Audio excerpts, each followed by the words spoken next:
श्री राम जय राम जय जय राम। श्री राम जय राम जय जय राम। श्री राम जय राम जय जय राम। श्रीमद् वाल्मीकि रामायण का अरण्य कांड का 24वां सर्ग 24वां सर्ग। श्री राम जी का तत्कालिक शकुनों द्वारा राक्षसों के विनाश और अपनी विजय की संभावना करके सीता से लक्ष्मण को पर्वत की गुफा में भेजना और युद्ध के लिए उद्यत होना। आश्रमं प्रति आते तू खरे खर पराक्रमे ताने वात्पाति का नाम स्वयं भ्रात्रा ददर्शुहां। प्रचंड पराक्रमी खर जब श्री राम के आश्रम की ओर चला तब भाई सैन श्री राम ने भी उन्हें उत्पात सूचक लक्षणों को देखा। उन्हें उत्पात सूचक लक्षणों को देखा। तान उत्पातान महाघोरान रामो दृष्ट्वा त्युमर्षणान प्रजानां हितान दृष्ट्वा वाक्यम लक्षणम ब्रुवीन। प्रजा के अहित की सूचना देने वाले उन महाभयंकर उत्पातों को देखकर भगवान श्री रामचंद्र जी ने राक्षसों के उपद्रव का विचार करके अत्यंत अमर्ष में भर गए और लक्ष्मण से इस प्रकार बोले। इमान पश्च महाबाहो सर्वभूतापहारिणा समुत्थितान महोत्पातान संघर्तुं सर्व राक्षसान्। महाबाहो, ये जो बड़े बड़े उत्पात प्रकट हो रहे हैं इनकी ओर दृष्टिपात करो। समस्त भूतों के संहार की सूचना देने वाले ये महान उत्पात इस समय इन सारे राक्षसों का संहार करने के लिए उत्पन्न हुए। अमीरुधिर धारास्तु विसृजन्ते खरस्तुनाम व्योम्नि मेघा निवर्तन्ते परुषां गर्दभारुणम्। आकाश में जो गधों के समान दूषर वर्ण वाले बादल इधर उधर विचर रहे हैं, ये प्रचंड गर्जना करते हुए खून की धाराएं बरसा रहे हैं। सधूमाश्च सरा सर्वे मम युद्धाभिनंदिता रुक्म प्रस्थानि चापानि विचेष्टन्ते विचक्षुणा।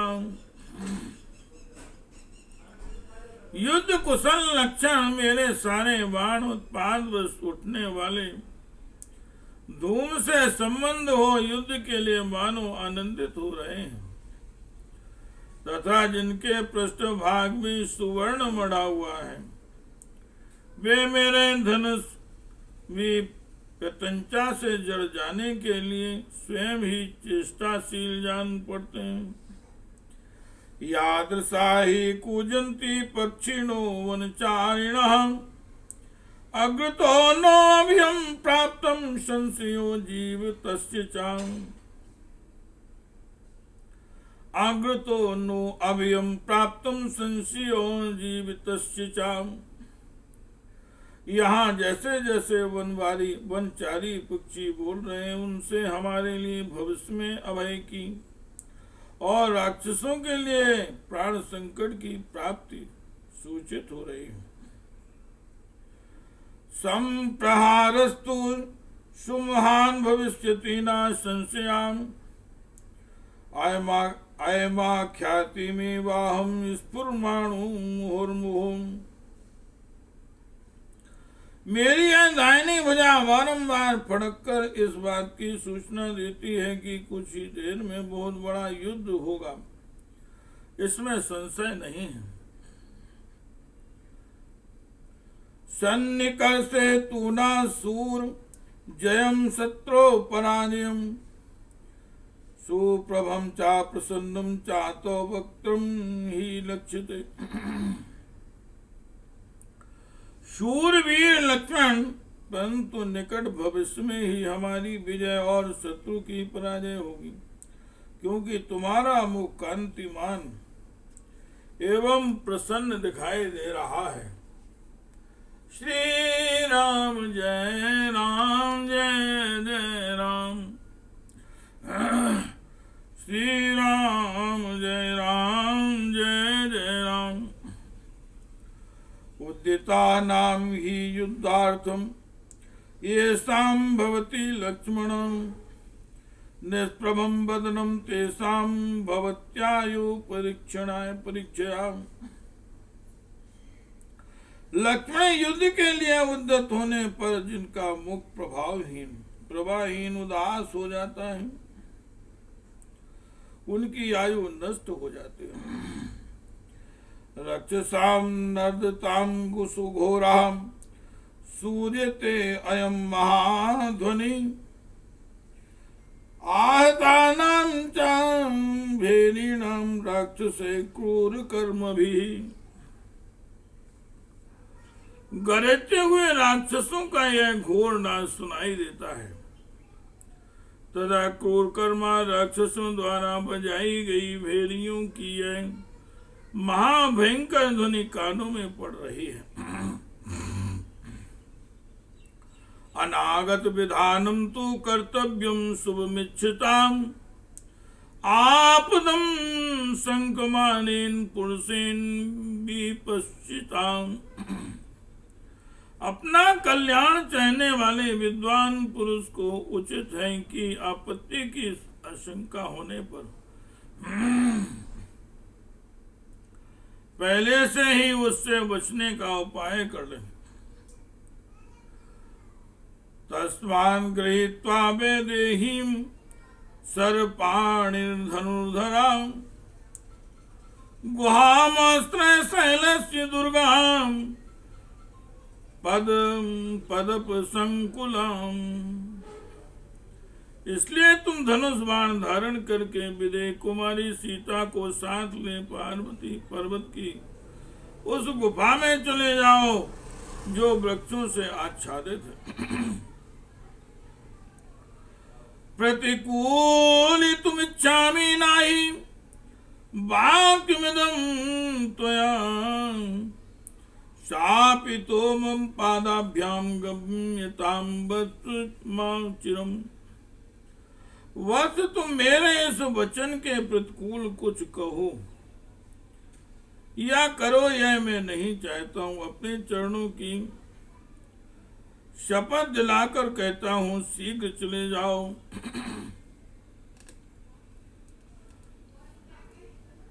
त्वं हि सूरश्च बलवान हन्या एतान न संशयाम स्वयं निहंतुमिच्छामि सर्वानेव निशाचरान। इसमें संदेह नहीं कि तुम बलवान और सूरवीर हो तथा इन राक्षसों का वध कर सकते हो, तथापि मैं स्वयं ही इन निशाचरों का संहार करना चाहता हूं। इसलिए तुम मेरी बात मानकर सीता को सुरक्षित रखने के लिए ऐसे गुफा में ले जाओ। एवं मुक्तस्तु रामेण लक्ष्मणः सह सीतया सरानदाय चापं च गुह्यं दुर्गा समाश्रयतु। श्री रामचंद्र जी के ऐसा कहने पर लक्ष्मण धनुष बाण ले सीता के साथ पर्वत की दुर्गम गुफा में चले गए। तस्मिन् प्रविष्टे तु गुहाम लक्ष्मणे सह सीतयाम हंत निर्युक्तमित्युक्ताम रामा कवचमाम विशतुम। सीता सह लक्ष्मण के गुफा के भीतर चले जाने पर श्री रामचंद्र जी ने हर्ष की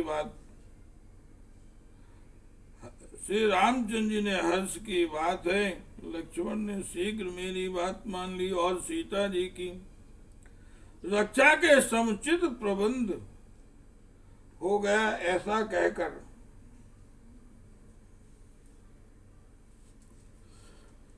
कवच धारण किया। सातेन अग्नि निकासेन कवचेन विभूषिताम बभूरामस्ति मिने महानग्निरिवोत्थिताम। प्रज्वलित आग के समान प्रकाशित होने वाले उस कवच से विभूषित हो श्री राम अंधकार में प्रकट हुए, महान अग्निदेव के समान शोभा पाने लगे।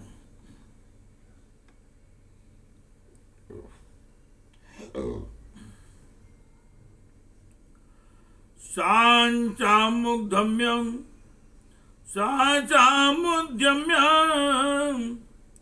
महच्चरानादाय वीर्यवान् शम्भुवावस्थितस्तत्र जास्वने पूरयन् दिशाम्।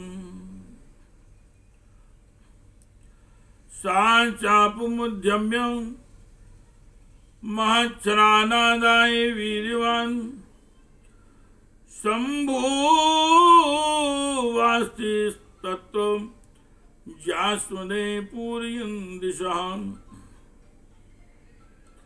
पराक्रमी श्री राम महान धनुष एवं बाण हाथ में लेकर युद्ध के लिए डटकर खड़े हो गए और प्रत्यंचा की टंकार से संपूर्ण दिशाओं को गुंजाने लगे।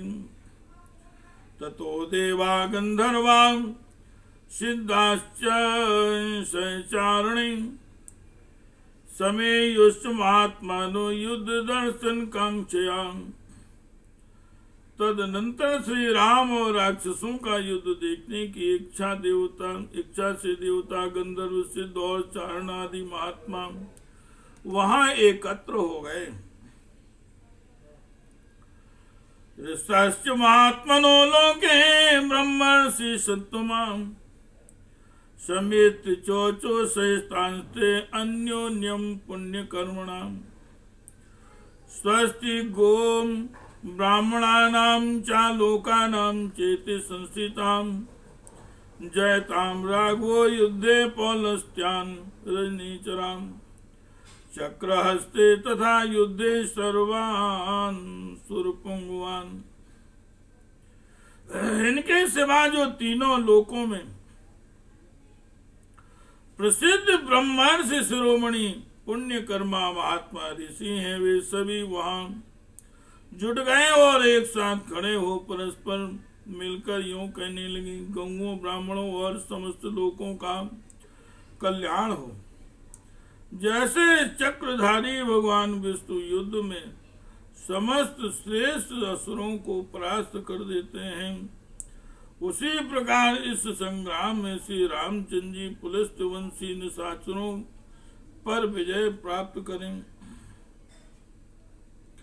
एवं मुक्ता पुनः प्रोचुरालोकिता परस्परम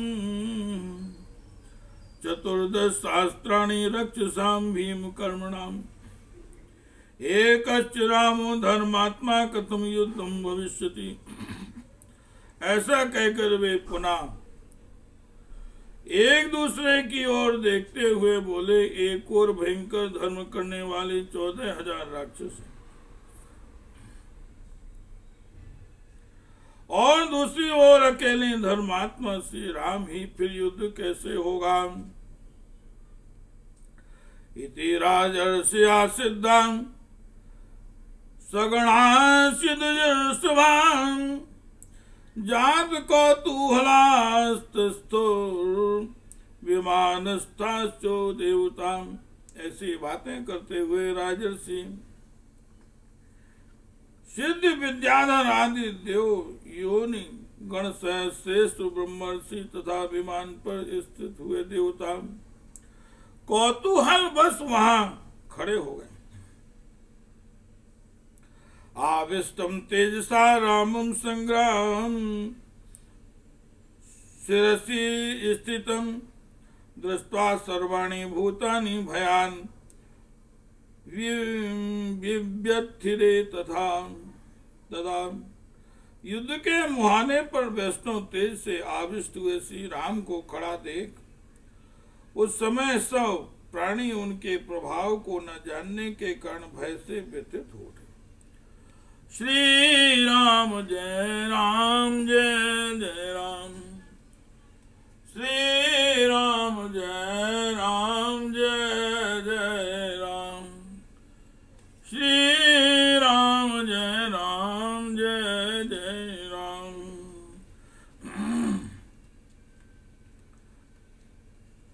रूपम प्रतिमं तस्य रामस्याक्लिष्ट करुणां बभूव रूपं क्रुद्धस्य रुद्रस्य महात्मनां। अनायासी महान कर्म करने वाले तथा रोष में भरे हुए महात्मा श्री राम का वह रूप कुपित हुए रुद्र देव के समान तुलना रहित प्रतीत होता था। इति संभाष्यमाणे तु देव गंधर्व चारणे ततो गंभीर निर्हादम घोर चर्मायुधं ध्वजम् अनेकम यातु धानानां शमन्तां प्रत्यपद्यत। जब देवता गंधर्व और चारण पूर्वोक्त रूप से श्री राम की मंगल कामना कर रहे थे उसी समय भयंकर ढाल तलवार आदि आयुधों और ध्वजाओं से उपलक्षित होने वाली निशाचरों की वह सेना गंभीर गर्जना करती हुई चारों ओर से श्री राम जी के पास आ पहुंचे। वीरालापन विरसन्तामन्योन्यं मविगच्छतां चापानि विस्फराफायतां जम्बतां चापि भीक्षणसां विप्रघुष्टस्वनानां चादुन्दुभिश्चापि विघ्नतां तेषां सुतमला शब्दा पूरयामस्तदुवनुम्। वे राक्षस सेना वीरोचित वार्तालाप करते हुए युद्ध का ढंग बताने के लिए एक दूसरे के सामने जाते, धनुषों को खींचकर उनकी टंकार फैलाते, बारंबार मदमस्त होकर उछलते, जोर जोर से गर्जना करते और नगाड़े पीटते थे। उनका वह अत्यंत तुमुल नाद उस वन में सब ओर गूंजने लगा। तेन शब्देन वित्रस्तां स्वापदां वनचारिणां दुद्रों बुर्यत्र निशब्दं पृष्ठतो नावलोक्यन्। उस शब्द से डरे हुए वनचारी हिंसक जंतु उस वन में गए।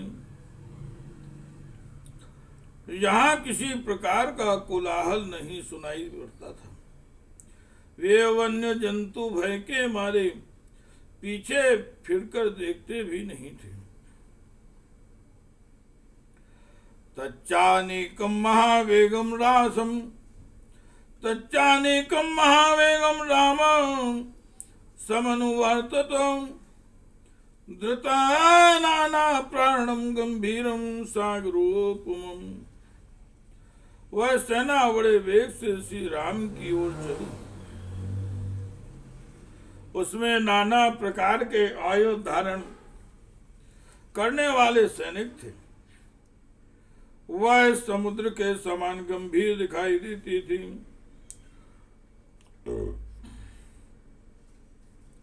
रामो अपि चानिंचक्षो सर्वतोरण पंडिता ददस्कर सैन्यम तद युद्धायाभिमुखो गता। युद्ध काल के विद्वान श्री रामचंद्र जी ने भी चारों ओर दृष्टिपात करते हुए खर की सेना का निरीक्षण किया और वे युद्ध के लिए उसके सामने बढ़ गए।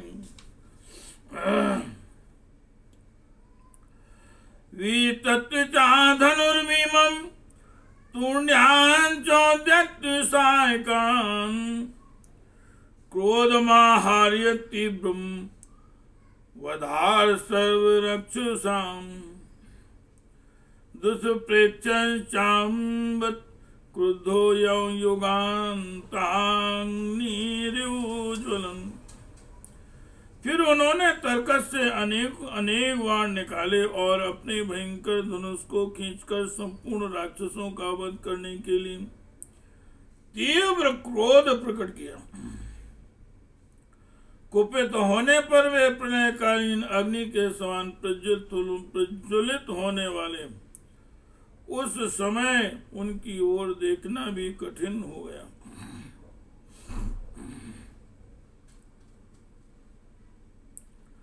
कुपित होने पर वे प्रलयकालीन काले अग्नि के समान प्रज्वलित होने लगे।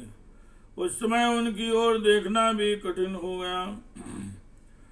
तम दृष्ट्वा तेजसा आविष्टम प्राणयनं वनदेवता तस्य रुष्टस्य रूपं तु रामस्य दादसे तदा दक्षस्य क्रतुं हन्तुमुद्यतस्य पिनाकिनाम्।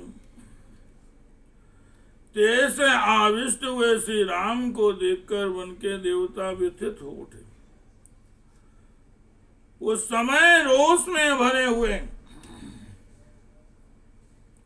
श्री राम का रूप दक्ष यज्ञ का विनाश करने के लिए उद्यत हुए पिनाकधारी महादेव जी के समान दिखाई देने लगा। तन्कार्मुकेराभरणे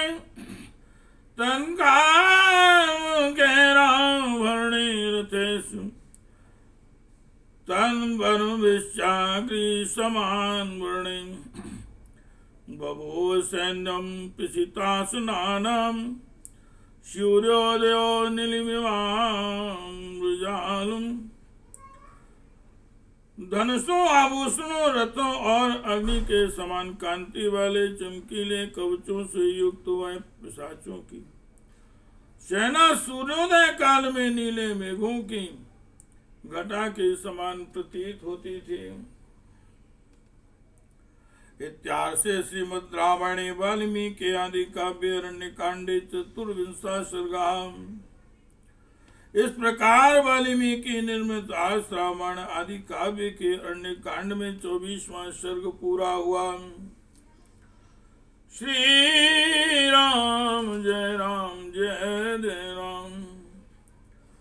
श्री राम जय जय राम। श्री राम जय